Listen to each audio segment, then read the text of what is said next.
प्राचीन ब्रह्मगिरी पर्वत, जिथे धुके जंगलांना कवेत घेतं आणि प्रत्येक श्वासात अध्यात्म भरलेला आहे.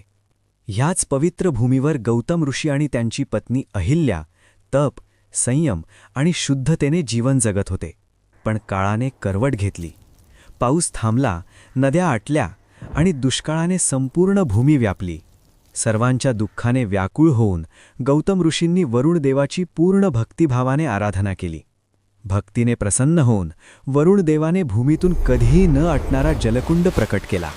पाणी आले, जीवन फुलले, शेती हिरवीगार झाली आणि आश्रमात पुन्हा आनंद नांदू लागला. पण ही समृद्धी काही ऋषींच्या मनात मत्सराची आग पेटवू लागली. त्या मत्सरातून जन्माला आला एक कपटी गट आणि देवतांच्या नावाने एक घातकी योजना आखली गेली. एका दिवशी एक पवित्र गाय शांतपणे गौतम ऋषींच्या शेतात आली. पिकांचे रक्षण करण्यासाठी गौतम ऋषींनी गवताने तिला हलकेच दूर सारले आणि त्या क्षणी ती गाय भूमीवर कोसळली. गौतम ऋषींना वाटले आपल्या हातून गोहत्या घडली. इतर ऋषींनी त्यांच्यावर महापापाचा आरोप केला आणि त्यांना दोषी ठरवले.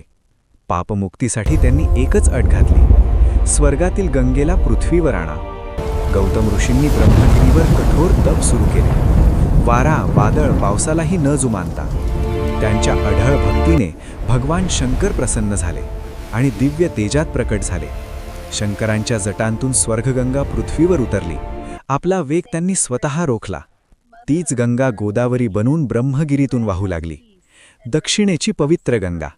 भक्ताच्या इच्छेखातर भगवान शंकर त्र्यंबकेश्वर ज्योतिर्लिंगाच्या रूपात येथे कायमचे वास करू लागले.